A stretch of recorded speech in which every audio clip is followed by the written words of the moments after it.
네, 안녕하세요. 네. 아, 마지막 명사가 돼야 되는데 명사가 안 될까봐 좀 걱정이 됩니다. 사실 3달 전에 목사님께서 여름 특강을 하는데 준비를 해보지 않겠냐.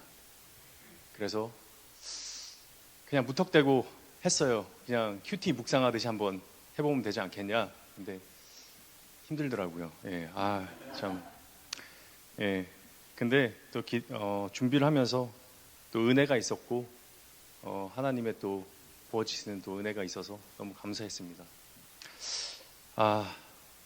요즘 세간에 화제가 되고 있는 기독교 영화가 뭐 있는지 아시나요? 킹 오브 킹스죠. 예. 바로 장성호 감독의 킹 오브 킹스인데, 이 영화가 탄생한 배경에는 장성호 감독의 10년간의 고난, 그리고 10년간의 하나님과 함께한 간증이 있더라고요. 아시는 분들은 아시겠지만 이 영화가 세상으로 나온 데는 10년이라는 시간이 걸렸다고 합니다. 장성호 감독은 그 첫 신앙생활을 한 게 대학 때고, 그때 그 교회가 문제가 많았나 봐요. 그래서 진리로부터 자유롭게 되고 싶어서 갔는데 그냥 힘들기만 했답니다. 그렇게 시간을 지내고 이 영화를 만드는 10년간 그 고난 가운데 매 순간 그 무에서 유로를 창조하시고 불가능을 가능케 하시는, 가능으로 만드시는 하나님을 만났고, 그 10년간의 과정이 그래서 자신의 하나님을 경험하는, 그런 경험하고 만나는 시간이었고, 그 만난 하나님을 또 아이들에게, 믿지 않는 그런 자들에게 전할 도구로 쓰고 싶다는 소망이 오늘의 그 열매를 맺을 수 있었다고 합니다. 오늘 이 간단한 한 구절의 말씀에도요, 이삭을 통해 하나님께서는 우리의 믿음과 그 믿음이 향해야 할 곳을 말씀하고 계십니다. 오늘의 말씀을 통해서 여러분이 각자의 삶에서 믿음의 여정을 어떻게 이어가고, 또 하나님께서 우리에게 맡겨진 사명을 어떻게 감당할 수 있을지를 함께 나누고 싶습니다. 그리고 또한 하나님이 주신 믿음의 유산을 어떻게 다음 세대와 나눌지, 또 살아갈지 고민하고 각자의 삶에서 또 그런 하나님의 은혜를 경험하고 고백하는 시간이 되기를 바랍니다. 그럼 오늘 이제 이 말씀에서 첫 번째는 아브라함이 죽은 후에로 시작하고 있습니다. 말씀처럼 이제 아브라함은 이제 175세, 앞에 보면 175세에 죽었고요. 그때 생을 마감했고, 그때 아들 이삭의 나이는 75세였습니다. 이삭은 40세에 리브가 결혼했지만 오랜 시간 아이가 생기지 않아서 하나님께 간절히 기도했고, 하나님은 야곱과 에서를 허락하셨습니다. 고대 근동 사회에서 본처가 자녀를 낳지 못하면 첩을 통해 아이를 낳고 대를 잇는 것이 일반적인 관습이었다고 합니다. 그런데 이런 일반적인 관습이었음에도 불구하고 이삭과 리브가는 그러한 관습을 따르지 않고 그냥 기다렸습니다. 아마도 이삭은 자신이 자라오며 보아온 부모 아브라함과 사라, 그리고 하갈 사이에서 생긴 아픔과 갈등의 역사를 통해 반면교사를 삼았을 것입니다. 왜냐하면 오랜 기간 아들을 약속하셨지만 아브라함과 사라는 기다렸지만 생기지 않았고, 사라가 하갈이라는 첩을 통해 그렇게 아들을 갖고 대를 이으려고 자신의 방법으로 그렇게 행했기 때문이죠. 그런 이제 아픔과 갈등의 역사를 반면교사 삼았던 이삭입니다. 그리고 여전히 살아있었던 아버지 아브라함의 신앙과 또 삶은 이삭이 믿음을 지키는 데 큰 힘이 되었을 겁니다. 이렇듯 연약함 가운데서도 아브라함은 자신의 삶의 여정을 통해 이삭에게 신앙의 유산을 물려주었습니다. 하나님께서 주신 언약이 이삭을 통해, 그리고 세 번째 세대인 야곱을 통해 이어지는 것을 보며 아브라함은 죽는 순간까지 하나님의 은혜를 누리는 복을 받았습니다. 이 모든 이야기는 단순한 역사적 기록이 아닙니다. 하나님께서 어떻게 신실하게 당신의 사랑과 구원의 계획을 이뤄 가시는지 보여주는 생생한 증거입니다. 개인적인 간증을 잠깐 말씀드리자면, 저는 거의 40이 다 돼서 신앙생활을 시작했습니다. 어린 시절 선교원부터 고등학교 3학년까지 교회를 다녔지만, 이후로는 약 20년간 교회를 떠난 채 무늬만 기독교인으로 살아왔습니다. 그러나 하나님은 저를 다시 부르셨고 그 만남은 결코 우연이 아니었습니다. 홀로 신앙을 지키셨던 어머니의 기도가 있었고요. 그리고 제 주변에 믿음의 어른들이 뿌린 기도의 씨앗이 열매로 결국 오늘의 저를 이 자리로 이끌었습니다. 이제는 저도 그 믿음의 유산을 자녀들에게 물려주기 위해 아브라함처럼 때로는 실수하고 넘어지면서 하나님의 말씀에 반응하려고 애쓰고 있습니다. 사실 오늘 이 말씀을 준비하면서 처음에는 큰 흐름만 잡고 이제 메시지를 어떻게 풀어갈지 고민하다가 요즘 아주 좋은 AI가 있잖아요. 그래서 그 유혹을 참을 수가 없더라고요. 그래서 한번 돌려봤어요. 이 말씀으로 설교를 한번 만들어줘. 기똥차게 만들어주더라고요. 그래서 단지 참고만 하려고 했는데 이걸 보고 마음에 감동이 없고 영혼의 울림이 부족한 생각에 이제 그대로 설교문을 쓸까 하는 유혹도 있었습니다. 근데 그런 고민을 하고 있는데 갑자기 막내 셋째 아들 진한이가 갑자기 뜬금없는 얘기를 하는 거예요. 아빠 요즘 금식 안 해? 그래서 그게 마치 하나님이 하시는 음성처럼 들렸습니다. 이렇게 큰 사명을 받고 강단에서 처음 말씀을 선포하는데 그런 유행을 바라면서 AI에 그 말씀을 맡기겠다고? 진짜 찔렸습니다. 근데 정말 신기했어요. 아들이 금식 안 해. 갑자기 금식을 뜬금없이 왜 얘기하는지. 그래서 그 말이 마치 하나님의 음성처럼 들렸습니다. 종모야, 너는 청년부 부장집사야. 너 입술을 통해서 너의 말이 아닌 나의 말이 전해지길 원한다. 하나님께서 제 마음을 두드리신 것입니다. 그 순간 저는 회개했고 다시금 제게 맡겨진 사명의 무게를 깊이 깨달았습니다. 그 일은 저의 개인의 회복을 넘어서 다음 세대를 위한 신앙의 유산을 준비하는 일이 얼마나 중요한지를 다시금 일깨워지는 계기가 되었습니다. 다음 하나님이 그의 아들 이삭에게 복을 주셨다고 말씀하시는데 저도 이제 원어 성경을 한번 찾아봤어요. 그랬더니 하나님이 여기서 엘로힘이라는 하나님을 표현하고 있더라고요. 창세기 1장 1절에 태초에 하나님이 천지를 창조하시니라 해서 처음으로 등정하는 이름으로 전능하신 창조주 하나님, 우주의 주권자 되시는 하나님을 의미합니다. 그리고 성경에서는 주로 창조, 심판, 섭리와 권능을 드러내실 때 이 이름을 사용하십니다. 오늘 본문에서 하나님께서 이삭에게 복을 주시는 장면은 단순한 축복의 선언이 아닙니다. 이는 아브라함이 죽은 이후 하나님께서 복과 언약을 다음 세대인 이삭에게 직접 이어주는 공적인 순간입니다. 그리고 하나님의 약속은 인간의 생사와 상관없이 아브라함이 죽은 것과 상관없이 죽음을 넘어 이어지고 있습니다. 바로 전능하신 하나님 엘로힘께서 주도적으로 그 언약을 이끌어가고 계시다는 상징입니다. 감정적이나 개인적인 관계에서 비롯된 축복이 아니라 하나님의 언약적 주권과 섭리 가운데 주어진 복이라고 하는 거죠.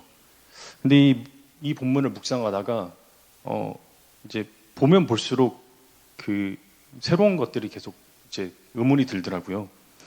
제가 들었던 의문은 이겁니다. 왜 아브라함이 이삭을 축복한 것이 아니라 하나님이 직접 이삭에게 복을 주셨을까? 그렇지 않나요? 왜 복을 직접 주셨을까요? 그 답을 찾기 위해서 앞뒤 문맥을 보면서 성경을 읽는 과정 중에 창세기 17장 19절에 그 해답을 찾게 되었습니다. 있나요?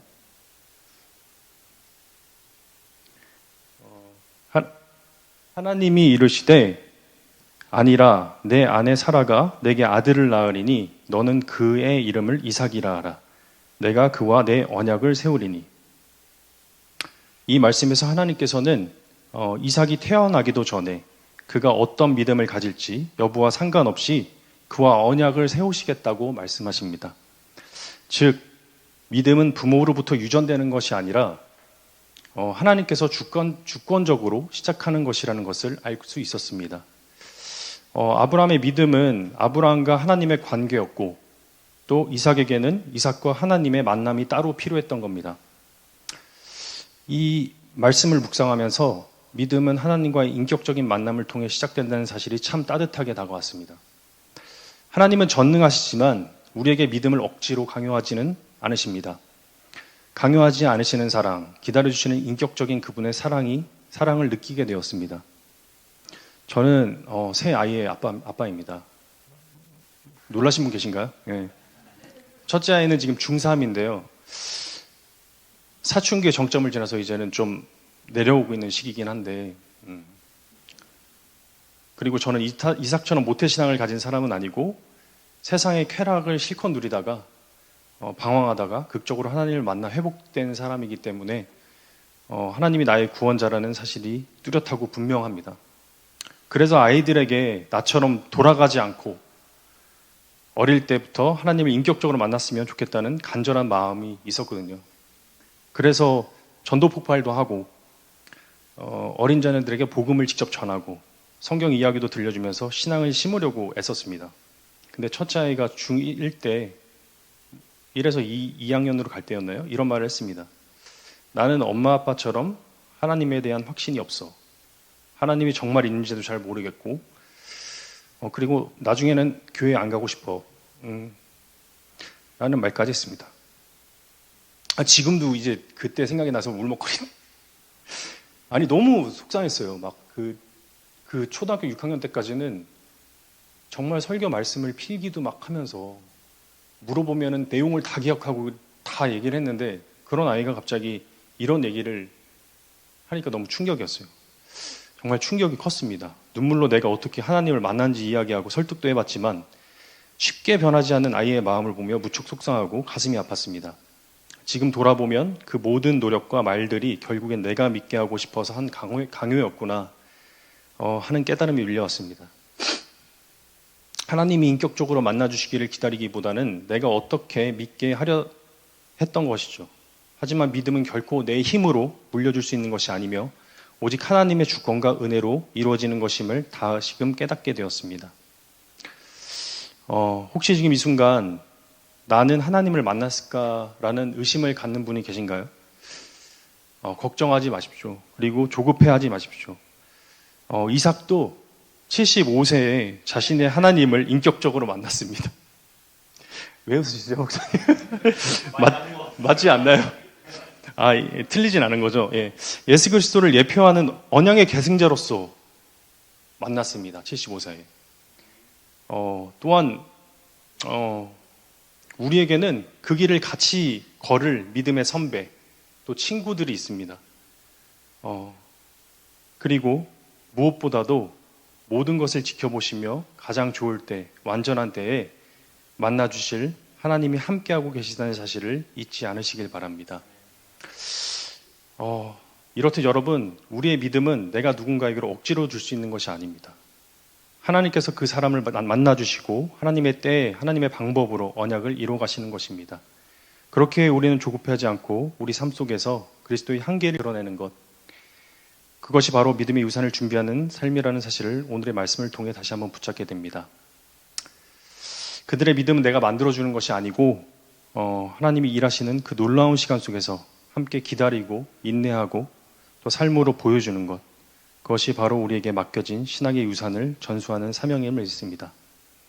그 믿음의 향기가 우리 가정과 교회와 다음 세대 안에 퍼져가길 축복합니다.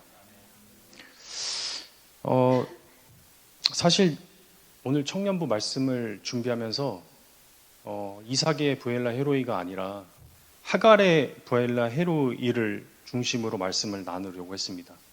하갈의 부엘라 헤로이는 고난 가운데서 고통받다가 이제 만난 하나님이거든요. 그래서 고난이 축복이 된다? 뭐 이런 얘기를 할까 이렇게 하다가 근데 말씀을 묵상하고 기도하는 과정에서 하나님께서 저를 청년에서 장년으로 성장한 이삭이 머문 부엘라 헤로이에 주목하게 하셨고 그로 인해 오늘의 메시지를 준비하게 된 것입니다. 본문 마지막에 이삭은 부엘라 헤로이 근처에 거주하였더라는 구절이 나오는데 이 표현이 특별히 마음에 남았습니다. 근데 왜 하나님은 이삭이 머문 장소를 굳이 기록하셨을까라는 질문이 생겼고요. 생겼습니다. 이제 부엘라 헤로이는 16장에서 히브리어로 어고 나를 살피시는 살아계신 분의 우물이라는 뜻입니다. 이제 창세기 16장에서 하갈이 사라의 학대를 피해서 도망하던 중에 하나님을 만난 장소이기도 합니다. 당시 하갈은 여자이자 또 이방인이었고 그리고 종이라는 사회적으로 가장 소외되고 천대받는 위치에 있었습니다. 그런 그녀에게 하나님은 직접 찾아오셔서 이름도 지어주시고 잊혀지지 않는 은혜를 베푸셨습니다. 하갈에게 이 경험은 말로 다 표현할 수 없는 깊은 위로였고, 그녀는 하나님을 나를 살피시는 하나님이라 부르며 그 의무를 부엘라 헤로이라 이름 붙였습니다. 근데 이 사건은 단지 하갈 한 사람의 회복에 그치지 않습니다. 아브라함과 사라에게도 깊은 영적인 의미를 남겼을 것입니다. 인간의 불완전함과 실수에도 불구하고 하나님께서는 그 결과물조차 외면하지 않으시고 또 끝까지 은혜를 베푸시는 신실한 분이심을 드러내셨기 때문입니다. 아마 하갈은 자신이 만난 하나님을 아브라함과 사라에게 이야기했을 것이고 그 말씀을 들은 그는 그들 역시 하나님 은혜의 크심과 인격적인 사랑을 새롭게 깨닫는 시간이 되었을 것입니다. 이 부엘라 헤로이는 제 어머니 세대인 하갈이 하나님을 만난 장소였지만 이삭에게도 특별한 신앙의 기억이 있는 자리였습니다. 그는 부모 세대의 믿음과 은혜를 단순히 물려받은 것이 아니고 자신이 직접 만나고 경험한 하나님을 자신의 하나님으로 고백한 장소였던 것이죠. 또한 이삭이 리브가 결혼한 후에 야곱과 에서를 낳고 그곳에 거주했다는 사실은 단순한 삶의 터전의 의미를 넘어서는 의미였습니다. 마치 이런 고백 같았습니다. 하나님은 나는 하나님의 복을 내 공로나 아버지 아브라함의 공로로 받은 것이 아니야. 모든 것이 오직 하나님의 전적인 은혜다라는 고백이었고, 또 그 하나님은 나만의 하나님이 아니라 누구에게나 인격적으로 찾아오시는 하나님이다라는 고백의 자리였습니다. 또한 이삭이 자신이 만난 하나님을 넘어서 이제는 결혼하고 가정을 꾸려 자녀들을 양육하며 그곳에서 다음 세대를 위한 신앙의 유산을 준비하고자 했던 그의 삶은 하나님의 은혜에 대한 깊은 반응이었습니다. 우리도 이삭처럼 이 나만의 부엘라 헤로이, 곧 하나님을 인격적으로 만난 자리에서 믿음을 고백해야 합니다. 하지만 거기서 멈추지 않고 그 자리가 다음 세대와 주변 이웃이 하나님을 만나는 자리가 되도록 준비하며 살아가야 합니다. 청년 여러분, 여러분의 삶이 누군가의 부엘라의 헤로이가 되길 소망합니다. 그리고 하나님의 말씀에 반응하며 살아가는 믿음의 삶, 그 삶을 주님의 이름으로 축복합니다. 말씀을 맺겠습니다. 끝으로 저의 마지막 간증으로 오늘의 말씀을 마무리하고자 합니다. 김병 목사님께서도 그 간증 꼭 넣었으면 좋겠다고 해서 제가 이제 어떻게 할까, 좀 문맥의 흐름에 맞을까? 라고 고민을 하면서 했는데, 그래도 이 간증으로 한번 맺어보겠습니다. 가정과 관계된 관증들을 앞서 나눴기 때문에 회사 안에서 경험했던 일에 관한 내용입니다. 2년 전 제자훈련을 하면서 다시금 저의 진로를 고민하며 기도하며 회사에 들어간 지 3개월 정도 됐을 겁니다. 비슷한 시기에 입사한 신입이나 다름없던 20대 여직원이 있었는데 그 여직원은 항상 직원들과 관계에서도 자신감이 없었고 위축되어 있었고 우울해 보였습니다. 얼굴이 그냥 꺼먹고 건들면 그냥 눈물이 터질 것 같은 그렇게 우울해 보였어요. 그래서 사실 제게 맡겨진 자리가 저에게도 새로운 자리였기 때문에 저 또한 심리적 압박과 연일 계속되는 야근으로 피곤했지만 힘들어도 절박함으로 들어간 회사였기 때문에 그렇게 견디고 있었습니다.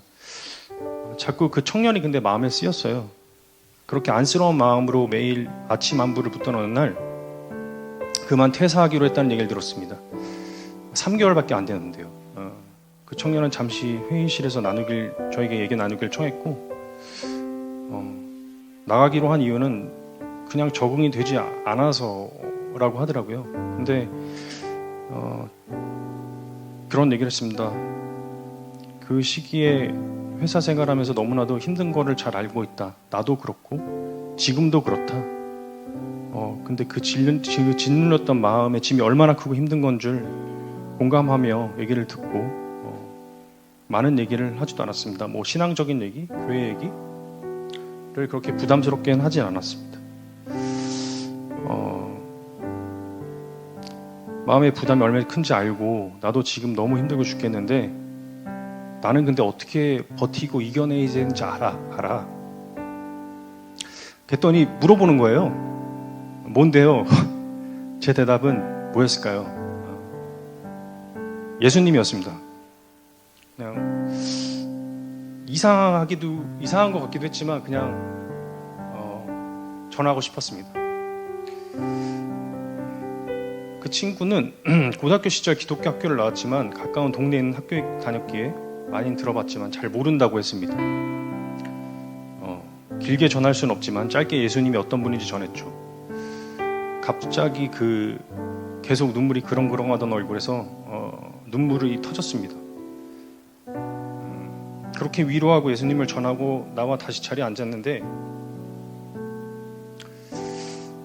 제 눈에서도 한참 동안 주체할 수 없이 뜨거운 눈물이 흐르더라고요.